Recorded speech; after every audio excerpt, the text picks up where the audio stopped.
Welcome everyone. Tonight we have David Yates from the Haysi Club. Is that right, David?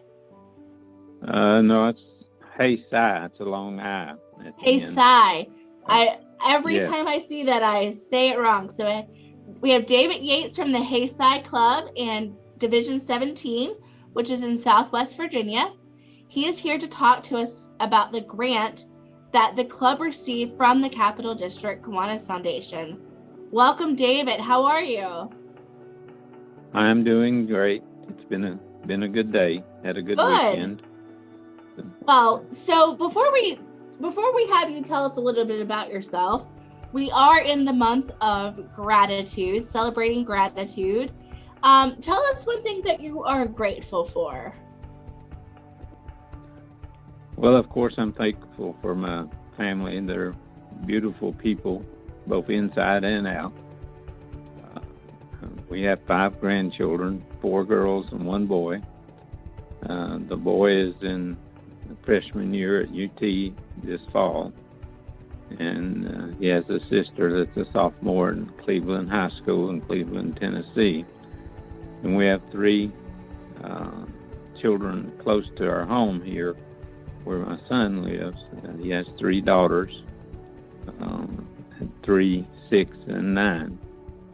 There are 2 of them are in grade school, and the other one's getting ready for next year.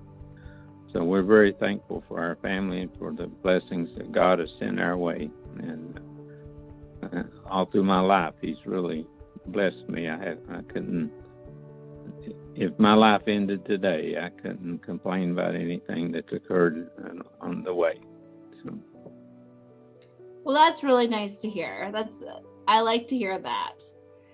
So, David, tell us a little bit about yourself. How long have you been in Kiwanis? If you've had other roles in Kiwanis? Sure. I'm a former retired school administrator and school teacher. I started in the education profession in 1973 after being discharged from the United States Air Force.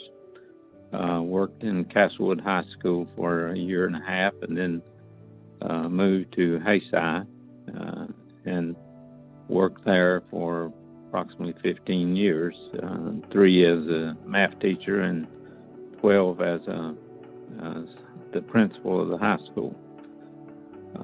We moved on to the central office and worked with various different programs there as director of federal programs, math and science coordinator, and eventually served in the role as assistant superintendent. I retired in 2002.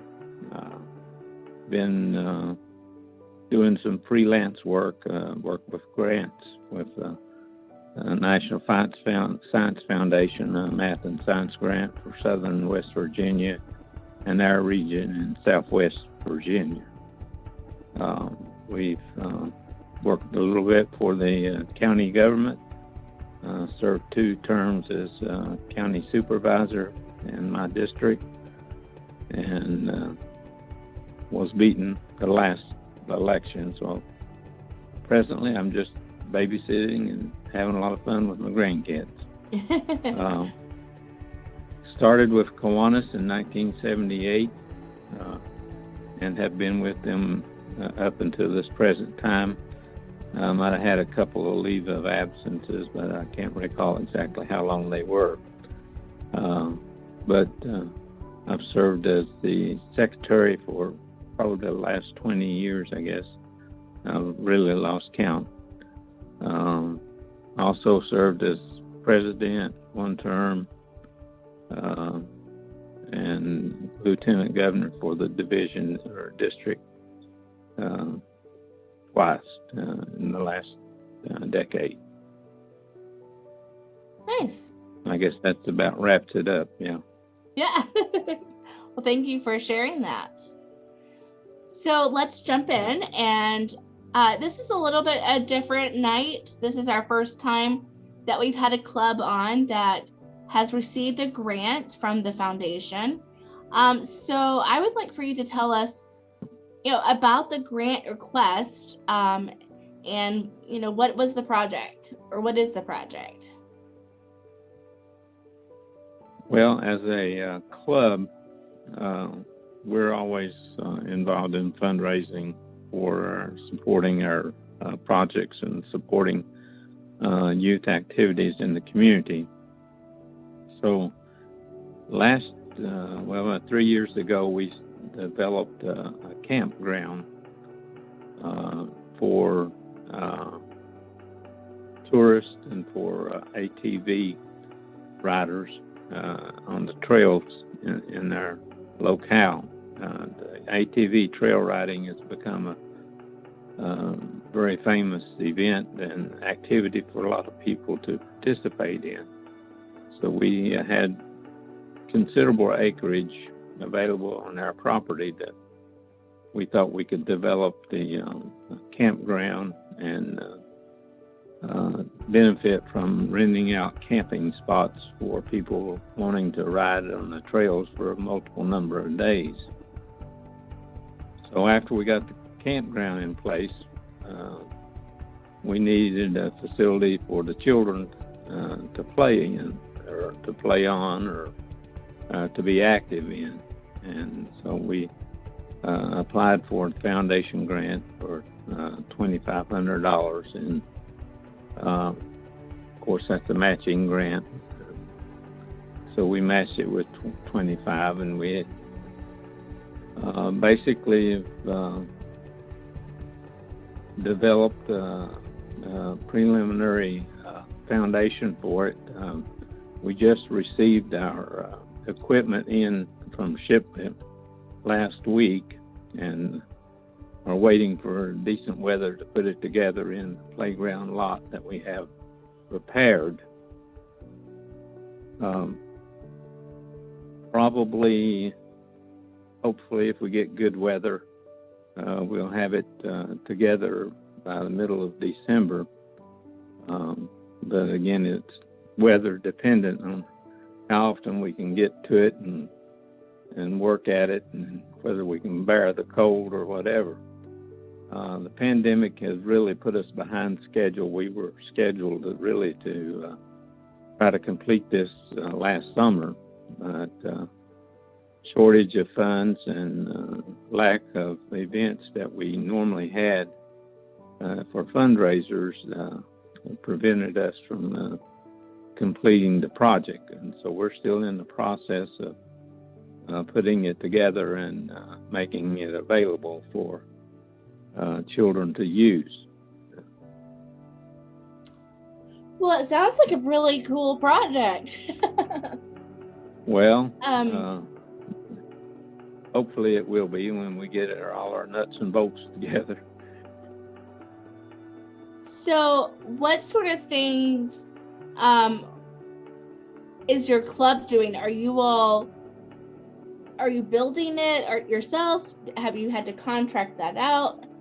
Like, what kind of things are you having to do? We have a selection of members that are well-versed in various different skills.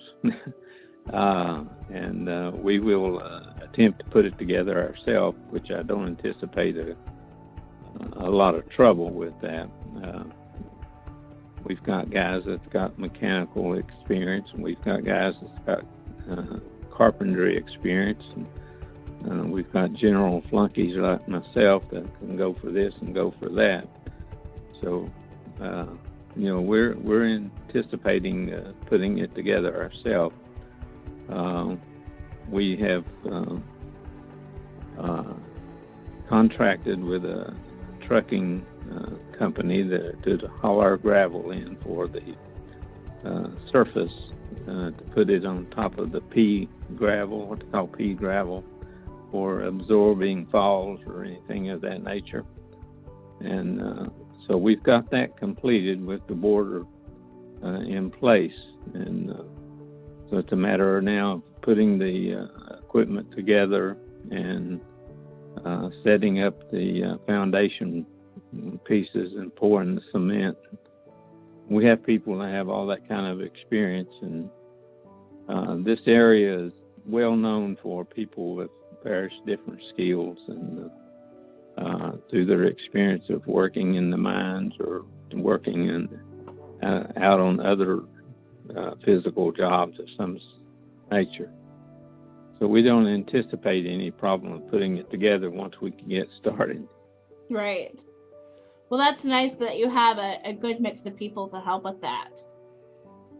So why was this the project that the club chose to do? Was this something that was asked for by the community? Was there a certain need? I think it's always interesting to know what our whys are, why we do what we do. Well, we consulted with our campground manager, and she expressed a need for things for children to do. When they pull in a camper, a lot of times they don't have a lot of amenities or room to carry along anything much more than a bicycle, and so she felt like this would provide something, and maybe it'd be an attraction to the campground if we developed the campground and had people had things available for children to do and play on and so forth. So we intend to try to expand on it each year and increase it and make it a little more things available, or limited funds available this time. We won't be able to completely outfit it the way we would like to have it. But it's in our long-range plans to add to it each year. Nice. Well, David, tell us, is there anything else you would like for us to know about your project? Is there any question that I'm not asking that you think I should be asking?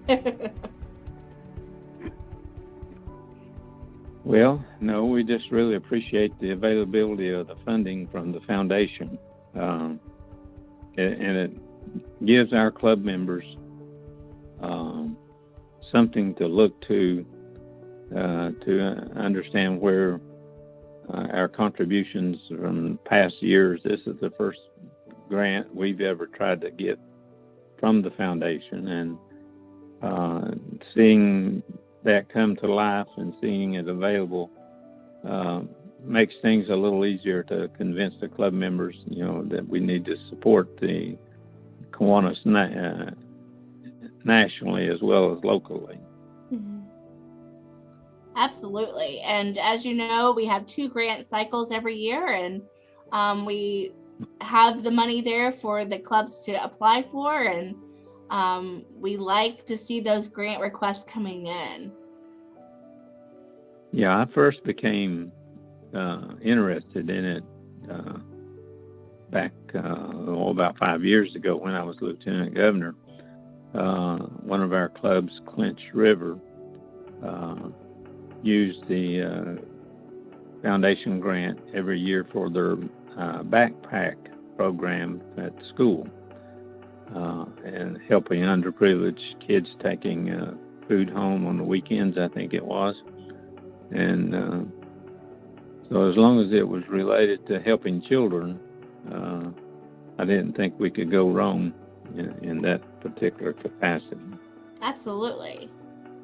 And we'll be talking with Clinch River sometime in December. So they'll be talking to us about, sharing with us about their project as well. So we're excited about that. Well, good. So we know that the project's not complete yet, thanks to COVID and the weather, but we do look forward to hearing more about the project once it's complete, and we look forward to seeing more pictures and video. So be sure that you take pictures and video as you go through the process and share it with us. We like to share it with people so that they can see what other clubs are doing, but they can also see the importance of applying for a grant from the foundation. That is what we're here for. And like I said, we like to see those requests come in. Well, good. We'll try to do our part. Yes. We're all time needing fun. So, other than being appreciative of the process and appreciative of the funding available, I really don't have much more to add. But we've been taking pictures as we've gone along so far, so we will have some pictures to share if I can figure out how to get them off my phone to my computer. So. Well, and also, if you can tell us, David, while I have you on, how can your community, what kind of fundraisers do you all have to raise funds for this? How can your community support you? Well, in the past, in pre-pandemic years, we have activities. One is a horse show in which horsemanship around this area is very popular, and we had one horse show this past summer. We got it in after all the guidelines and so forth sort of been lost or had been repealed. I think we had 175 horses show up for the show, and we charge admission to come into the show, and we charge a registration fee for the horse to show in his class, and then we sell concessions at the horse show, and that's been our bread and butter in the past, in the pre-pandemic years. And this year we were totally shut out except for the one show, and that was in conjunction with our county fair committee, and it was a fundraiser primarily for them. The only thing we got from it was the concessions, but that was very helpful. And then another activity we do on a monthly basis. Usually the horse shows are three a year during the summer. We do a truck pull, truck and tractor. Turned out to be more truck than any tractors, but we do a truck pull once each month, and that's been a good fundraiser for us that carry us through.